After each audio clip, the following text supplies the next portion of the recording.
Everybody asked me, what is it like to go to a blade show? Okay, well, it was like two people. Two people asked me, what was it like to go to a blade show? So I thought I'd make a little video kind of showing you from start to finish what it's like going to a blade show. It's pretty damn fun, especially if you can go with someone else. You gotta go with someone else. You can go by yourself. That's how I did it the first time, and it was fun. But it's way more fun if you can go with somebody else, or at least meet up with somebody and hang with somebody. You know, maybe you've met on one of the forums or something like that. You got to hang with somebody else though. All by yourself, it's cool, but it's not as cool. This interesting couple here was in the Dave's Hot Chicken with us, and they were very animated. And I had the impression that maybe crystal meth might have been involved, and I kept waiting for this. I love you, honey bunny. Everybody be cool, this is a robbery! Any of you fucking pricks move! And I'll execute every motherfucking last one of you! Luckily for us, it didn't go that way, and these two just, ate their meals politely, if a little twitchingly, and it was a good time.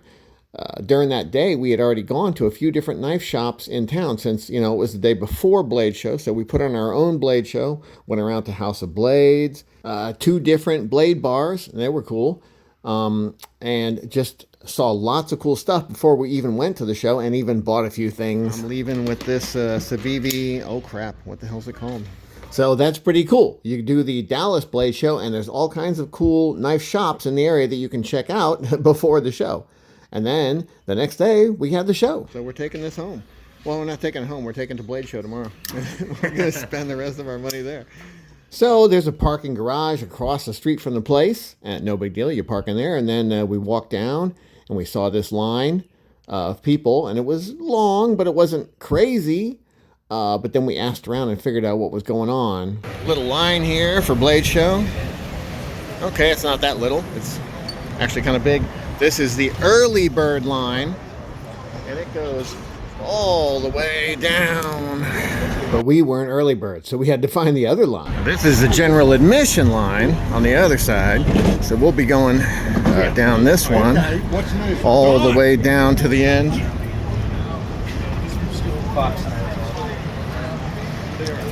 And getting in line and waiting to get in to see what cool stuff they have here at Blade Show. Oh boy, we're going in. This is it. We'll see if the early birds left us any meat on the bone, or if they just got everything that was good. Very cool, Blade Show, Texas, 2025. Got lots of good security here. We should ask the security guy what knife he carries.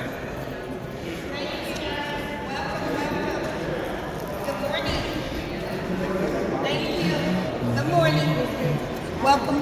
Hello. Come on in. Thank you. Happy to have you, folks. Thank you. Woo!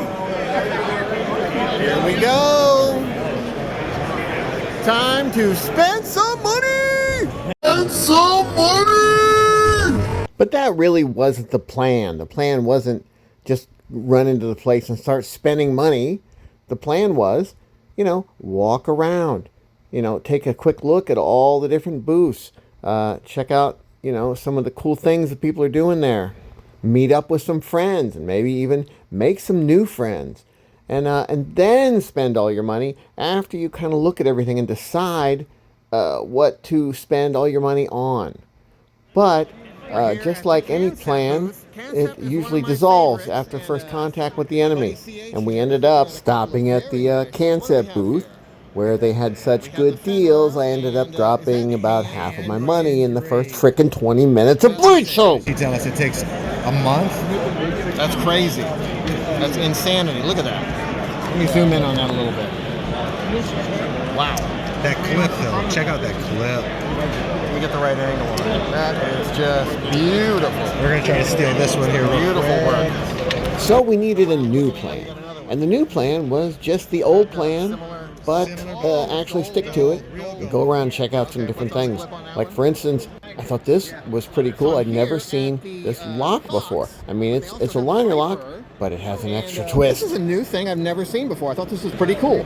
So it's a liner lock, But check this out. Try to unlock that, sir. Random stranger that I don't know. Go ahead and unlock that knife. I can't do it. Why can you not? It just won't bend Wait, over. you can't unlock it? It can't push over. It can't be unlocked. It can't. It's almost like it's locked and locked. The I lock can't is close locked. it. I cannot Here, close I'll it. show you, sir.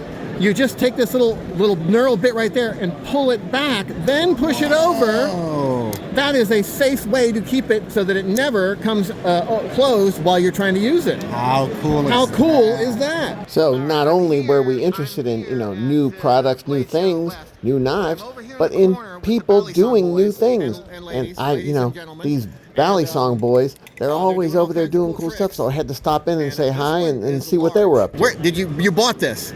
No, it's not actually, you don't own it? Where'd you get it from? Oh, right there. They're letting you hold that. And they're not worried you're going to drop it on the floor or anything. That's cool. That's so cool. All right, now this is looking pretty cool. I'm going to zoom in here a little bit. Oh, you stopped right when I said, okay, there you go. Oh my goodness. See, one down. You got another one. Okay, over here is looking pretty good too. One down, but it's cool. Now you're going to actually do it with the giant one. All right, little dude's going to do it too. Yeah, little dude's going on. Now, is this the majority of you guys, or is there a bigger lot? There's a ton of I was Atlanta a couple years ago, and there was like Atlanta has 150 guys. I mean, it was crazy. Atlanta has a majority. It was like we had to step over Valley Song guys to get to the exhibits and That sounds stuff. about right. All right, what's the coolest trick? Giraffe. What is it? Giraffe. Okay, show me the giraffe. So who's the best at giraffe? I cannot do that. Okay, who's the giraffe master? All right, we're doing the. Oh, dang it! All right, we're gonna do it. The giraffe. Almost. Was that it, or was that? Pretty much, yeah. You just got to land it, basically, right? Oh, that one's down. Amazing tricks, guys. All right, thanks a lot, man. But the coolest trick I saw was the fact that there's a 10-year-old making knives, like from scratch. He's a knife maker. So check this kid out. This is amazing. Imperial Forge, and I met Adam here, and he is, how old are you, Adam? 10. 10. He's only 10. He likes to identify as 11 or older, but what he does is he actually makes knives. He's 10 years old, but he makes these badass knives right here. Super cool. I don't really know how, so that's what I was going to ask him. So, Adam, how long have you been making knives? Almost 2 years. Almost 2 years. And you do it in your, like a garage Yes. at your place? Okay, very cool. And how did you get started? Well, my uncle made me a knife, and I decided that I wanted to make a knife. So I bought myself a forge and a little 1-inch grinder from Harbor Freight. The 1-inch grinder, man. I have the same Harbor Freight grinder. It's green, isn't it? Is it green, the grinder? Yes, I think Maybe. so. Well, Mine mine's is green. Oh, it's gray. Okay. I got a couple different ones, yeah. I got one that's green, one that's black. Yeah, I don't even know. All right, so you used the 1-inch for a while, And then I got a 4 but that's a pain in the butt, isn't it? Oh, yes. You push against it too hard, the belt just stops. Exactly. Yeah, and it's all it vibrate. Yeah, it's not that great. And But you have to clamp it down. and then eventually you talk the parents into getting you 4x36. a 4x36. Okay, okay, and then even better, you got the 2x70, right? Yes. Yeah, and that's the way to go, of course. And here's some video of you doing your stuff right here. You're on the 2x70, it looks like, right? Yes. Grinding on something. Very good. Not a knife in that picture, obviously. But so let's see. What is this one? What do you call this one? I call this one Kirdashi. Geardashi. Okay. It's a Japanese design. Oh, okay. That's my last one that I got made out of the 80 CRV2. 80 CRV2. Okay. So it's kind of is that a chisel grind? Is that what they call that? Yes. Okay, so it's a chisel grind. Very nice, very cool, very thick. What's the stock thickness there? Do you know? 1/4 inch. Quarter inch. Okay. I think 3/8. It might be. Yeah, that's thick. Wait, That's a not thick boy. 3/8 micarta. I can't Oh, remember the what micarta? Okay. was, but I know the metal's 1/4 inch. Oh, that's micarta. All right, very cool. And the rock grinds on the micarta. You figured that out yourself? Yes, sir. You watched some videos on that, figured out how to do it? Yes, sir. And what are you using to do that? Is that a small wheel on the belt grinder? Yes. Wow, nice. I use a reciprocating spindle sander. That's kind of cool for doing rock grinds. I don't know if you've seen it before. It's a It goes up and I have down. one. Oh, you have one. Except Those I are just great. don't use it for that. I Okay. use it for more of my Coke bottles. Oh, okay. Because it'll tear up the sanding barrel. Okay, all right, there you go. Now, what about this one? What are we calling this one? My Tiny Tactical. Tiny Tactical, great name. I love it. And you, do you make the Kydex? Mom makes the Kydex. Mom makes the Kydex. You want to go on camera, Mom? So you make the Kydex. Did you have to go on YouTube to figure out how to make the Kydex? Because that's what I did when I was trying to make Kydex too. It's tough, right? Yeah. I'm not that good at it. You have a press and everything? Yeah, we're at the press. Wow, very cool. It looks like you're very good at it. So that's awesome that you support him in his work. That's really cool, man. Now, what are we calling this one? I like this one. This is probably my favorite one, I think. That one's my Field Scalpel. Field Scalpel. What a great name. Okay, it is kind of scalpel-y looking, but like a giant scalpel. That's the one that is good for skinning. Okay. Now, do you do hunting? Yes. Okay, very cool. So have you used your knives while hunting? Not yet. Not yet, but because I haven't had it in time. I didn't have one on hand. okay. that I Last could time you use went to hunting, skin. but maybe next time. Maybe next time. That's awesome. Now these are also pretty awesome too. What do we got? What is the wood here? That is Liberty wood. You can Liberty get that wood. in cans. Okay, so you buy this just specifically for the handles? Yes. And what is this one? That is a burl from a tree in a swamp in Louisiana. And that's all I know. That's amazing. Where'd you get that from? The Louisiana Knife Show. Louisiana Knife Show. Okay. All right.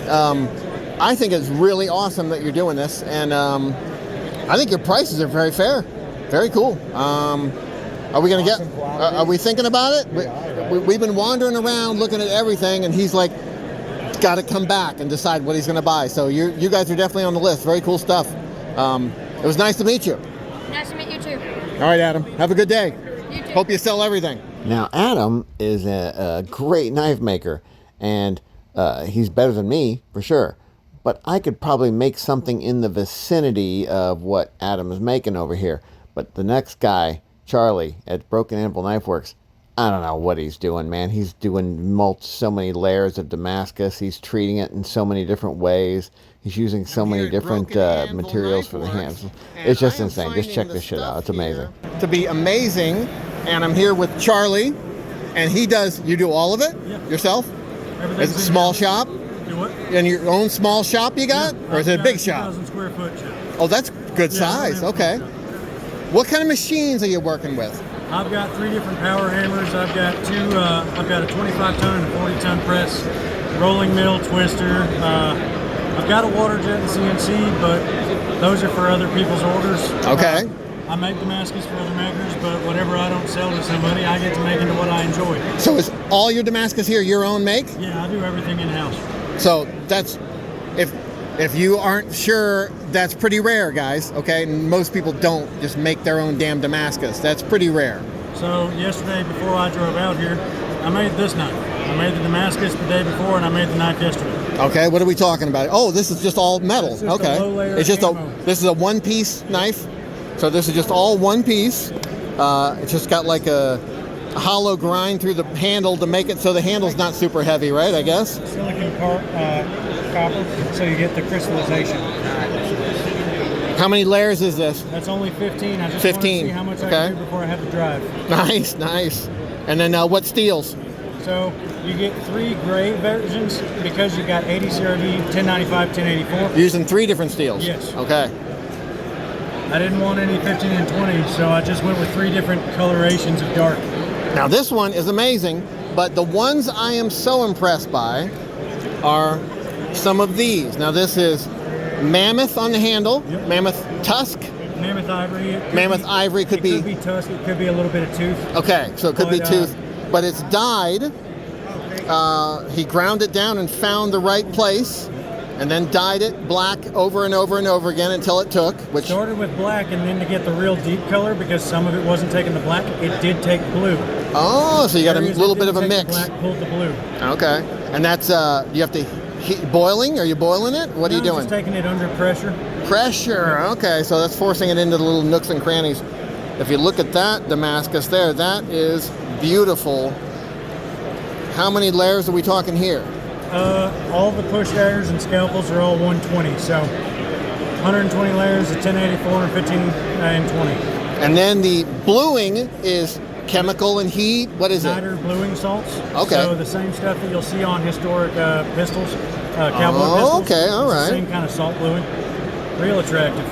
And it didn't take as much on the flat. Why? Do we know? So when you've got decarb on a blade, it's harder to get an etch. It's harder to get anything. But with bluing, you get bronze, and it comes out beautiful.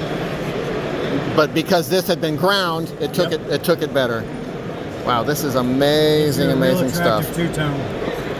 And of course, that's not the only stuff he's doing. He's doing copper in the Damascus. He's doing just all kinds of crazy stuff. Amazing stuff. Do you have a card? So my wife's in charge of cards. I'm not smart enough to remember to take them off the countertop. When Charles feels cute. Of course. But do you have a website, Instagram, something like that? Got everything. BrokenAnvilKnifeWorks.com. Let me get a zoom in on that. There we go. So if you want something very awesome, very custom, very, I don't know, I think cutting edge kind of, as far as, stuff that looks like it's old fashioned, even though it's very cutting edge to me. Ooh, that's pretty. Check out the belt buckle. Wow. Very impressive, man. Appreciate you. Thanks for letting us look at your stuff. Have a good day. Hope you sell it all. Appreciate it. So definitely check out Broken Anvil stuff. Charlie is a wizard with the Damascus. I got some more stuff, but I'm running out of room here. So this is the end of part 1. We'll finish up Blade Show on the next episode, and then we can move on to other things, like reviewing all the knives I bought at Blade Show. Have a nice day.